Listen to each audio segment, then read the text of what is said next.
1932, la sífilis era una epidemia preponderante en las comunidades rurales del sur de Estados Unidos. Consecuentemente, las autoridades crean un programa especial de tratamiento para esta enfermedad en el hospital de Tuskegee, el único hospital para personas de raza negra que existía hasta entonces. Debido a esto, la sección de enfermedades venéreas del PHTS, Servicio Público de Salud de los Estados Unidos, decide llevar a cabo un estudio sobre la evolución de la sífilis, 1932-1972. Esta investigación fue financiada con fondos federales y se planteó como un estudio con personas en relación al curso natural de la enfermedad. Para alcanzar este objetivo, fueron seleccionados 400 varones de raza negra infectados con sífilis y 200 hombres de raza negra sanos, como grupo control. Su objetivo principal era comparar la salud y la longevidad de la población sifílica no tratada con el grupo control y así observar su evolución. A los sujetos seleccionados para el estudio y que estaban enfermos no se les trató su enfermedad. Sin embargo, se les ofrecieron algunas ventajas materiales que consistían en comida caliente los días que eran examinados y $50 para pagar los gastos funerarios en caso de muerte.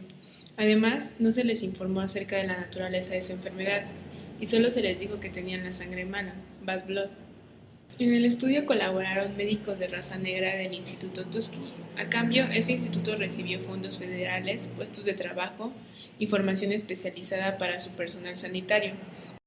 Los pacientes eran reclutados por médicos en iglesias, escuelas y granjas. A los participantes se les sometía a exploraciones con rayos X que a veces conducían al diagnóstico y al tratamiento de otras enfermedades. En caso de muerte, la enfermera Rivers acudía al funeral y obtenía la autorización de la familia para practicar la autopsia de los cadáveres.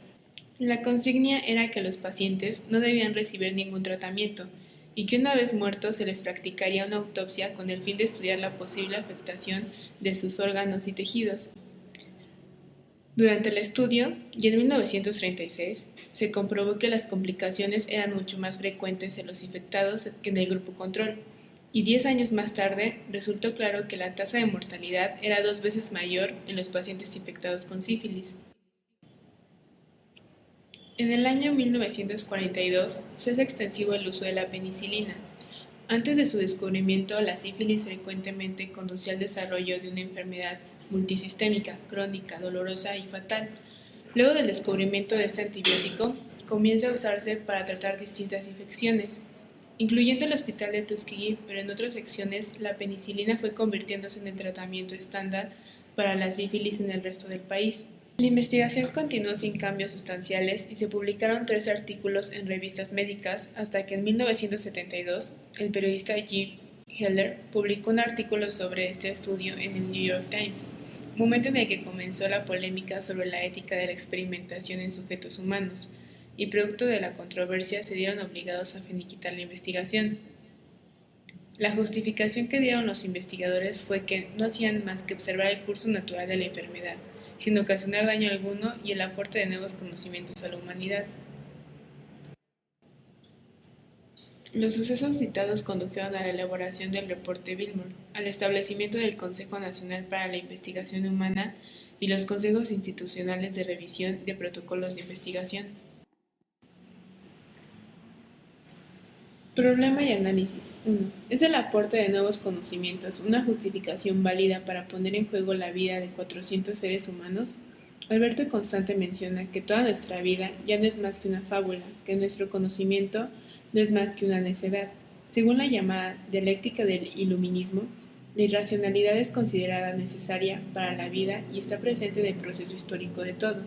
¿Pero es acaso la falta de humanidad en el experimento un acto irracional o más bien un acontecimiento en el cual los intereses del hospital inhibieron la preocupación por el bienestar de los pacientes? El proceso del autodesarrollo humano subyace a una dialéctica que afirma que el progreso humano se lleva a cabo mediante progresistas y esclarecidas formas de dominación de la naturaleza, y que produce al mismo tiempo un progreso de la autonegación y la automutilación humana, precisamente por medio de estos modos de dominación. El motivo, según Constante, que impulsa a los hombres a orientar su acción es el deseo del total dominio de la naturaleza, en cuyo proceso se pierde el sentido de los fines. Entonces, ¿cuál fue el fin del experimento? O más bien, ¿cuál se suponía que era el fin? Llevar un estudio sobre la evolución de la sífilis, el cual ayudaría a su tratamiento. o recibir fondos federales.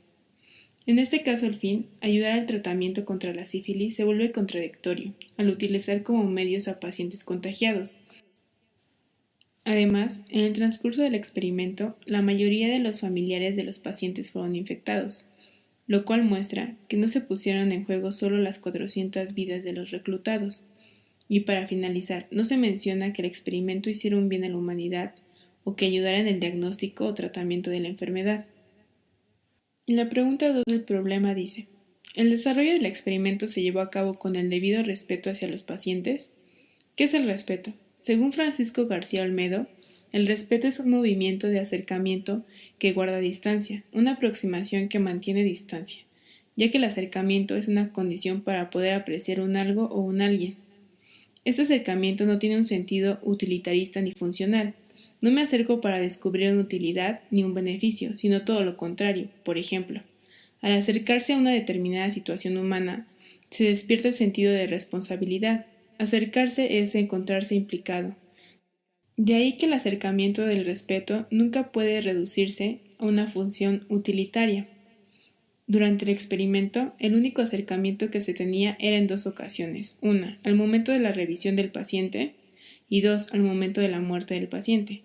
El acercamiento que se presentaba era meramente físico y con propósitos utilitaristas en ambas ocasiones. ¿A qué se debe la apatía y la decisión de no involucrarse con el paciente? Protocolo profesional o el miedo de verse afectados al momento de ver con sus propios ojos la realidad, el sufrimiento constante del paciente, situación de la cual ya tenían conocimiento. Un tercer aspecto del respeto es también la conciencia de mi finitud, el tener presente que no tengo derecho de invadir al otro. ¿Acaso no es este aspecto quebrantado, desde el reclutamiento hasta la disposición de los cadáveres? La presencia de respeto durante una práctica de experimentación con seres vivos es una condición para la posible aceptación de la misma, pero durante el experimento Tuskegee es clara la falta de esta condición por parte del personal médico y del gobierno federal. Pero la cuestión es, ¿a qué se debió tal falta de respeto? ¿A la necesidad de obtener resultados del experimento o a la raza, educación y o situación económica de los pacientes reclutados? Citando a Giovanni Pico de la Mirandola, el hombre es animal de la naturaleza varia, multiforme y cambiante, ya que ha nacido en la condición de ser lo que quiera y que es su deber cuidar de esta condición. Por el simple hecho de ser hombres, poseemos una capacidad de libre elección que invade nuestro cuerpo y lo orienta hacia pensamientos ambiciosos, de anhelar las mejores cosas y a dar todas nuestras energías por ello. Entonces, bajo lo mencionado, se podría decir que los pacientes, aun al no tener toda la información acerca de su enfermedad, por su propia naturaleza de hombres, eran capaces de utilizar todo su potencial para encontrar las verdaderas respuestas y poder tomar una decisión benéfica para sus intereses. Habría que preguntarnos si en verdad estos hombres tuvieron la libertad de decidir, mas no solo de elegir entre las opciones más o menos desfavorables. Es casi imposible alcanzar lo mejor por cuenta propia. Como ya se mencionó anteriormente, hay que tomar distancia, mirar atentamente alrededor de nosotros, y ahí es donde apreciaremos los límites de nuestra singularidad y las ventajas de la sociedad. Es solo en este punto donde nuestras decisiones y nuestros actos tendrán un impacto benéfico para la sociedad y para nosotros. Es en este punto en donde apreciaremos la realidad y dejaremos los prejuicios atrás, ya que solo viviendo se aprende de la vida y se puede ser verdaderamente crítico de la razón.